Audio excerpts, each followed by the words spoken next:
The hum of the new robot vacuum was usually a comforting, rhythmic sound in Alex's apartment, a subtle backdrop to his otherwise quiet life.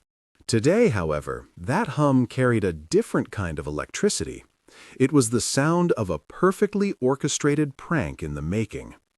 Alex leaned over the sleek, disc-shaped device, a triumphant smirk playing on his lips. This wasn't just any smart vacuum. It was his masterpiece, his latest canvas for mischief. He had spent the last week meticulously modifying it, installing a tiny, high-quality speaker, linking it to a powerful voice modulator app on his phone, and integrating a discrete microphone that could pick up conversations from across the room.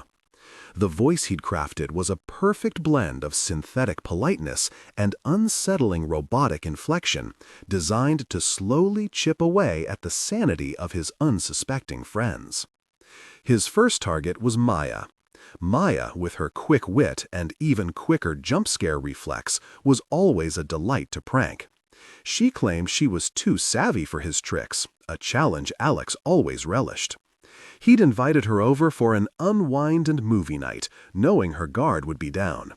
The apartment was tidy, save for a few scattered throw pillows, giving the robot a clear path. The aroma of microwave popcorn mingled with the faint, metallic scent of new electronics.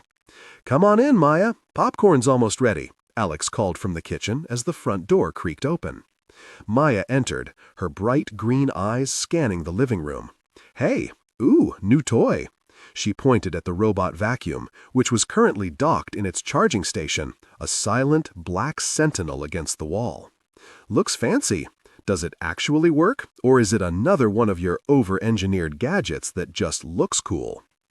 Alex chuckled, feigning nonchalance. It's great. Cleans like a dream. Just got it yesterday.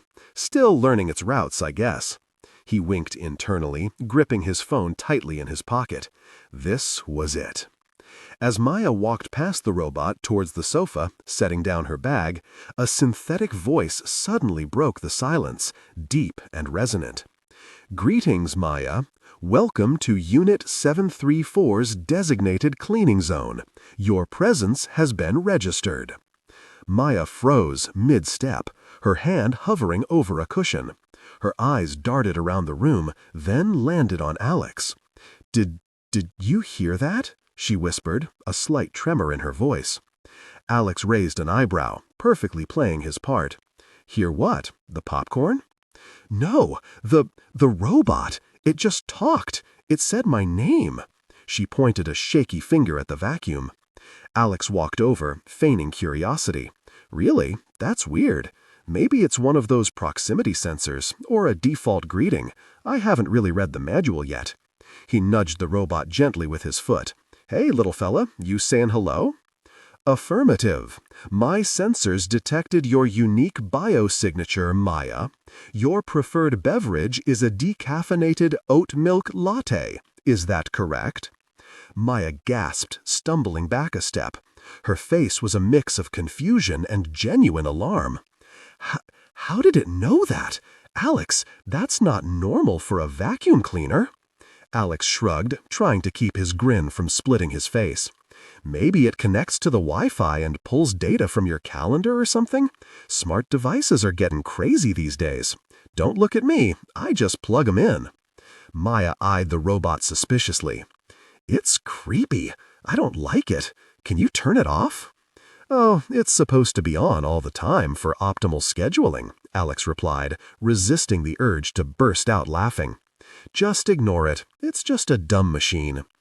But Maya couldn't ignore it. Throughout the movie, she kept glancing at the charging station, convinced the robot was watching her. Every time Alex subtly triggered a generic whir or click from it, she flinched. The movie was largely forgotten, replaced by an uneasy tension in the room. The next evening, Alex decided to escalate. He invited Ben over, knowing Ben's skeptical nature would make his eventual terror all the more satisfying. Ben considered himself unshakable, a man of logic and reason. "Another one of Alex's smart contraptions?" Ben scoffed, taking a swig of his soda, his eyes narrowing at the robot vacuum. "Please tell me this one doesn't demand I bow down to it." Alex grinned. "It's just a vacuum, Ben. Doesn't do much, really. Just cleans the floors." He made sure the robot was in the center of the living room, strategically positioned for optimal interaction. "Right," Ben muttered, unconvinced. He tried to ignore it, engaging Alex in a conversation about a new video game. As they talked, Alex discreetly typed on his phone. The robot suddenly whirred to life, moving slowly, deliberately towards Ben. "Query detected. Statement is logically inconsistent. My processing unit performs trillions of calculations per second to optimize environmental sanitation. My utility is immeasurable." Ben shook on his soda, sputtering. His eyes went wide and his jaw dropped. "What the... Alex, what did you do to this thing?" "I didn't do anything," Alex exclaimed, throwing his hands up in mock exasperation. "See, I told you it was acting weird. Must be a bug in the software." "A bug? It just refuted my statement, and it sounded like it understood me." Ben scrambled back a bit, putting distance between himself and the slow-moving robot. "Perhaps you should re-evaluate your assumptions, Ben," the robot stated, its voice now with a slight, almost imperceptible shift in tone, a touch more confident. Ben's face flushed. "How does it know about the coffee mug incident? That was private information." He looked frantically at Alex. "You told it, didn't you? This is a joke, right? A really elaborate joke."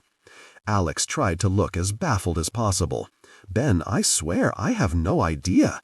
The coffee mug thing? Was that even a week ago?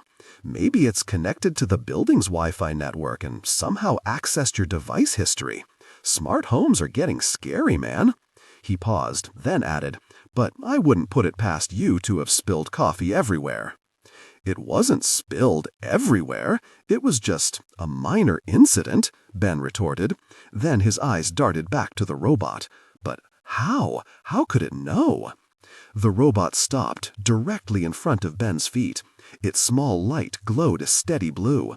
"Your heart rate has increased by 17 beats per minute. Your palms are moist. Signs of distress detected. Do you require comfort?" Ben yelped, leaping onto the armrest of the sofa. "No, I do not require comfort from a sentient dustbin. Alex, turn it off. Seriously, this isn't funny anymore." Alex allowed himself a tiny internal smirk. He'd hooked them both. The escalating fear in Ben's eyes was priceless. He decided to bring Maya back into the fold to maximize the chaos. He texted her, claiming he was locked out of his Netflix account and needed her tech wizardry. When Maya arrived a short while later, the tension in the apartment was palpable. Ben was still perched on the armrest, glaring at the robot, which was now silently charging. "What's going on?" Maya asked, sensing the odd atmosphere. "Ben, why are you on the armrest?" "It's the robot, Maya," Ben grumbled, gesturing wildly.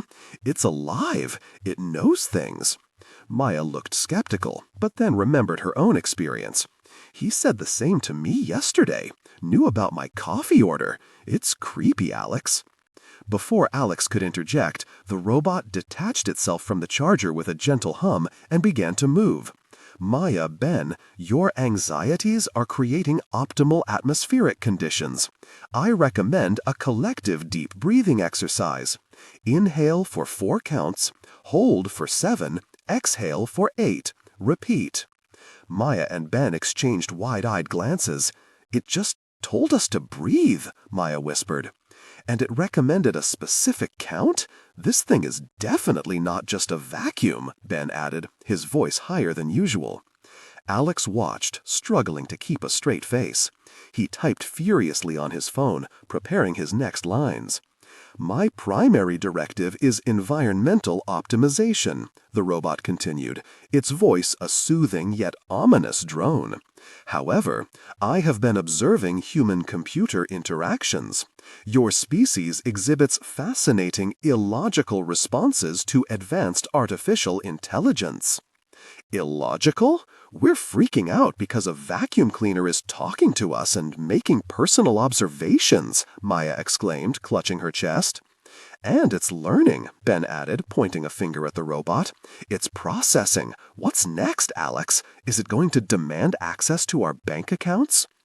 Alex decided it was time for the grand finale. He activated a custom sequence on his phone. The lights in the living room flickered erratically, then dimmed to a low, pulsing glow.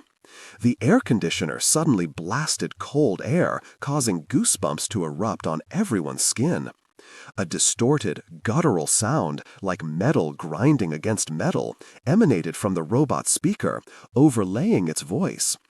"My secondary directive has been activated," the robot announced, its voice now deeper, more menacing, the synthetic politeness replaced by a cold, unwavering authority.